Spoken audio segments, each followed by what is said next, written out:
পৃথিবীতে যত পাথর আছে সবচাইতে দামি পাথর আমরা জানি, আমাদের বিশ্বাস, কাবার সাথে যে পাথর লাগানো হাজরে আসওয়াদ। এই কথা বলেন না কেন? এই কালো পাথরটা জান্নাত থেকে আল্লাহ পাক পাঠিয়েছিলেন হযরত আদম আলাইহিস সালামের মাধ্যমে। তো বলেন, এই পাথরের চাইতে দামি পাথর দুনিয়ায় আর কোন জায়গায় আছে? এবার আমি যে হাদিস বলতে চাই শোনেন। খলিফাতুল মুসলিমিন হযরত ওমর যখন তিনি দায়িত্বে ছিলেন দেশের, তিনি তো জান্নাতের গ্যারান্টি প্রাপ্ত মানুষ এই দুনিয়ার জীবিত অবস্থায়। যে 10 জন মানুষ জান্নাতের গ্যারান্টি পেয়েছেন, জিন্দা থাকতে সার্টিফিকেট পেয়েছেন, তার ভেতরে 2 নম্বরে। তিনি মাঝে মাঝে যখন তাওয়াফ করতেন কাবা ঘর, হাতে একটা ছড়ি নিতেন, লাঠি নিতেন, কাবার এই পাথরের সামনে যে বলতেন, কাবার পাথর, তুমি আমার ভালো করতে পারো না, মন্দও করতে পারো না, এ বিশ্বাস আমার আছে। তোমাকে শুধু চুমা দে, রাসূলুল্লাহ চুমা দিয়েছে এই কারণে।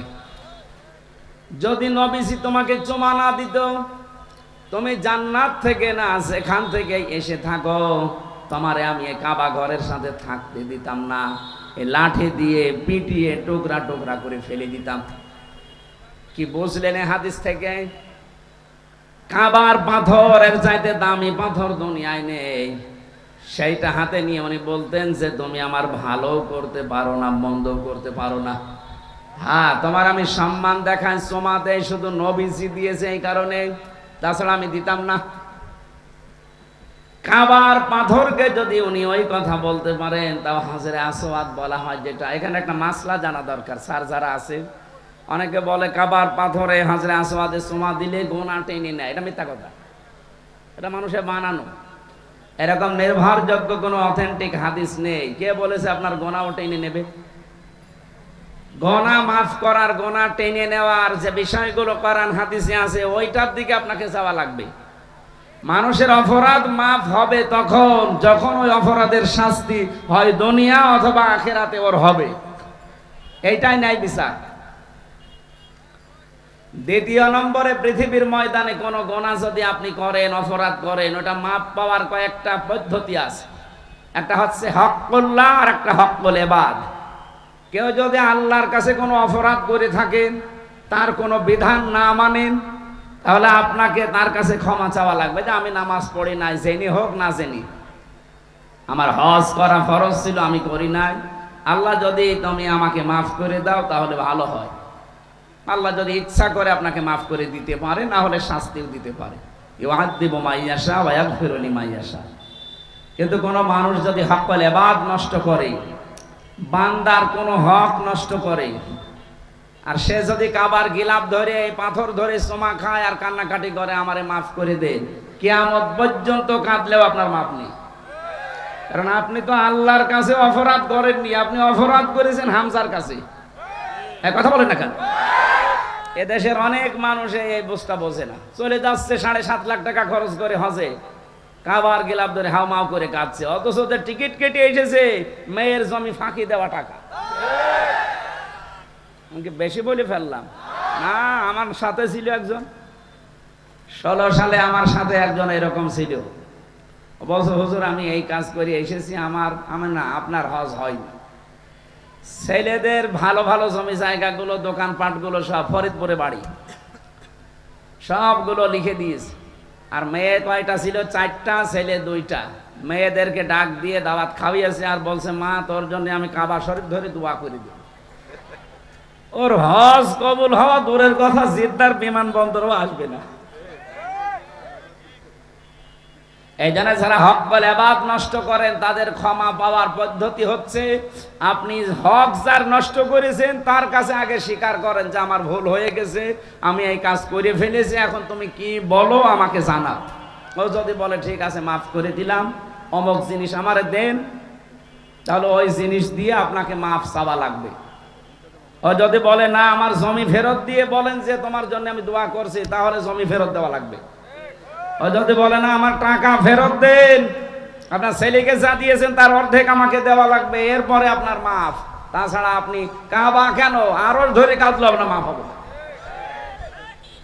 এরকম মানুষ দেশে আছে না যারা মানুষের অধিকার নষ্ট করে? এই 15.5 বছরে আমরা বহু দেখেছি। এইটা সবচাইতে বেশি ছিল। ভালো মানুষ ঘরে ঘুমিয়ে আছে, নিজেরা এসে ধরিয়ে দেয়। হয়তো রাজনৈতিক কোনো হিংসা আছে অথবা পারিবারিক কোনো দ্বন্দ্ব আছে, এইটাকে পুঁজি করে এনাদেরকে কাজে লাগাচ্ছে। বলতো স্যার ওরে নিয়ে যান, আমি বাকিটা দেখতেছি। ওনারা তো কি করবে, ওপরের চাপ। যে মানুষগুলো এখন চাপ দিত তারা এখন সব আসামি। এই যে সাক্ষী বসে আছে, ওই যে মোটা লোকটা, ভালো মানুষ। ও বিয়ে করতে যাবে, বিয়ের আগের দিন রাতে ওরে ধরে নিয়েছে, 3-4টা ককটেল দিয়ে ওনারে আল্লাহর ওলিরা সালাম দিয়ে দিয়েছে। একটা দুইটা মামলা দিলে হয়, দিয়েছে 29টা। বলেন সুবহানাল্লাহ। বহু মানুষকে এইভাবে আমরা, এই যে হক নষ্ট করলেন আপনি, আপনি অধিকার নষ্ট করলেন মানুষের। এখন যদি বলেন আল্লাহ আস্তাগফিরুল্লাহ, মাফ করে দিন, হবে? আমার সাথে একজন ওসি সাহেব ছিল কারাগারে, নুসরাত হত্যা মামলার ওসি, 8 বছর জেল না। আমি এই তাওবার ব্যাখ্যা বলেছিলাম কারাগারে, উনি আমার হুজুর আমিও একটা তাওবা করেছি। এই যে নির্বাচনটা গেল, এই সময় আমি আমার দলবল নিয়ে রাত 12:30টার পর থেকে ভোট কাটা আরম্ভ করলাম, আল্লাহর নাম নিয়ে করলাম। ফজর পর্যন্ত কাজ করার পরে বাক্স জমা দিয়ে দিলাম। এরপরে গোসল করে ওযু করে নামাজে দাঁড়ালাম। নামাজ শেষ করে বললাম আস্তাগফিরুল্লাহ, হুজুর আমার এই তাওবা কি হয়েছে? আমাদের তাওবা হয়নি, ইয়ার কি হয়েছে? আপনি তো আর আল্লাহর কাছে অপরাধ করেননি, আপনি অপরাধ করেছেন হামজার কাছে। আমাকে আপনি ভোট দিতে দিলেন না, আমার এই অধিকার নষ্ট করেছেন। সুতরাং আমার মতো 3.5 লাখ 4 লাখ মানুষের ভোট লাগে একটা এমপি হতে। এই 4 লাখ মানুষের কাছে আগে ক্ষমা চান। এরা মন থেকে যদি বলে ঠিক আছে, তারপরে আপনার আস্তাগফিরুল্লাহ কবুল হবে। কিন্তু ভয়ঙ্কর বিষয় হচ্ছে এই 4.5 লাখ মানুষের অনেকেই কিন্তু এই কয় বছরে কব্বরে চলে গেছে। আপনি তাদের কাছে মাফ চাবেন কি করে? তার বলছে আমার কি হবে, আমার কি হবে মানে? এইরকম অপরাধে যারা অপরাধী তাদের শাস্তি হওয়া লাগবে, তারপরে মাফ হবে। আমরা অনেককে আন্দাজে আশা দিয়ে প্রতারণা করে তারে আরো ওই অপরাধটা জিয়ে রাখি। নবীজির কাছে এক মহিলা এসেছিল, যুবতী, ডাক দিয়ে বলে হে রাসূল, আমি যৌবনের তাড়নায় জিনা করে ফেলেছি, আমি গর্ভবতী হয়ে গেছি, আপনি আমাকে মুক্ত করেন, এই অপরাধ থেকে আমারে ছাড় দেন। নবীজি বললেন দেখো এই কথা কাউকে বলবা না, চলে যাও গোপনে, আর কোনোদিন কাউকে কিছু জানাবা না। ও আবার সামনে গিয়ে বলে হে নবী, আমি এই কাজ করেছি, আপনি আমার এই অপরাধ থেকে মুক্ত করেন। 3 বার বলার পরে বিশ্বনবী বললেন ঠিক আছে, আগে বাচ্চাটা খালাস হোক, ডেলিভারি হওয়ার পরে আসবা, দেখি কি করা যায়। ডেলিভারি হওয়ার সঙ্গে সঙ্গে এসে বলছে হে রাসূল, এই যে আমার সন্তান, আপনি আমার উপরে বিচার করেন, আমাকে মুক্ত করেন এই গুনাহ থেকে। দিনাজপুরবাসী, আপনার বিবেক যদি থাকে বলেন তো, নবীজি কি ওই সময় ওই মহিলাকে বলতে পারতেন না যে এই কাজটা যেহেতু গোপনে কেউ জানে না, গোপনে আস্তাগফিরুল্লাহ পড়িনি, বলতে পারতেন না?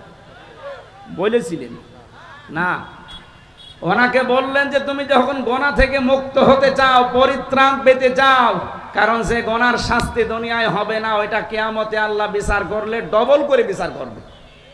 সুতরাং তুমি এই মেয়ে ছেলেটার দুধ খাওয়ার 2 বছর হক আছে।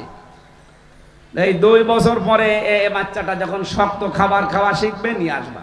ঠিক নিয়ে এসেছে। মেয়েরা এখানে যারা এসেছেন, সম্মানিতা মা বোনেরা, সন্তান হবার পর 2 বছর বুকের দুধ খাওয়ানো এটা আপনার দায়িত্ব, কিন্তু এইটার জন্য আসল কাজ করা দরকার আপনার স্বামী। মেয়েরা যদি কেউ সন্তানকে দুধ না দেয়, গোনা হবে না, কারণ এই দায়িত্বটা আল্লাহ পাক এই খরচা যেটা আছে, কাজ কারবার, এটা বাবাকে দিয়েছে কোরআনে। তো বাবার যেহেতু যন্ত্রপাতি নেই, এই জন্য মাকে দিয়ে আল্লাহ এই কাজটা করায়। সূরা বাকারার ভেতরে আছে 2 নম্বর পারা 17 নম্বর পৃষ্ঠা 1ম নাম্বার লাইনের 234 নম্বর আয়াত, সম্ভবত 234 নম্বর আয়াতের প্রথম অংশে আছে ওয়াল ওয়ালিদাতু ইরদিউনা আওলাদাহুন্না হাওলাইনি কামিলাইনি লিমান আরাদা আইয়ুতিম্মার রাদা। এই যে হুজুর বসে আছে না যারা, এরা হয়তো বুঝবে।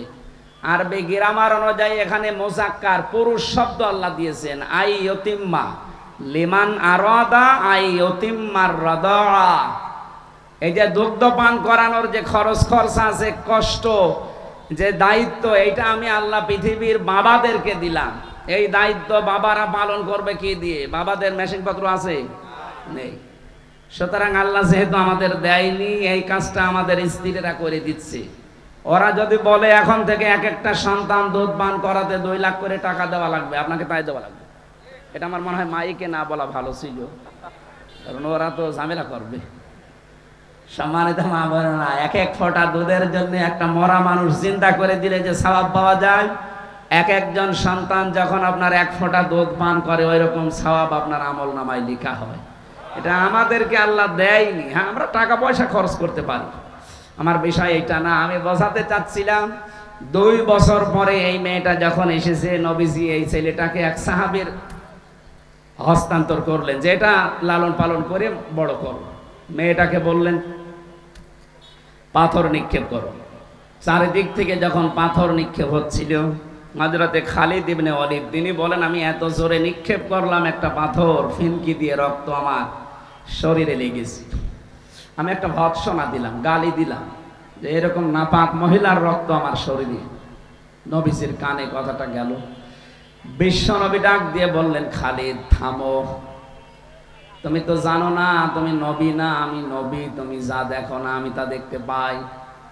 আমি দেখতে পাচ্ছি এই মহিলার যে অনুশোচনা, অনুতপ্ত হওয়া, এর যে তাওবা, এর যে অপরাধ মাফ করার যে প্রবণতা এর ভেতরে ছিল, যে সিস্টেম আমি আজকে কোরআন দিয়ে কায়েম করলাম, এর এই তাওবাটা আল্লাহর দরবারে এত বেশি পছন্দ হয়েছে, পৃথিবীর কোন জালেমও যদি এইভাবে তাওবা করে আল্লাহ তারেও মাফ করে দেবে। কি বুঝলেন এই হাদিস থেকে? জন্মের পর থেকে আমি জানি হাদিস শুনতেছি, এখানে প্রায় 7টা শিক্ষা আছে। 1 নম্বরে শিক্ষা, নবীজি ওই মহিলাকে কিন্তু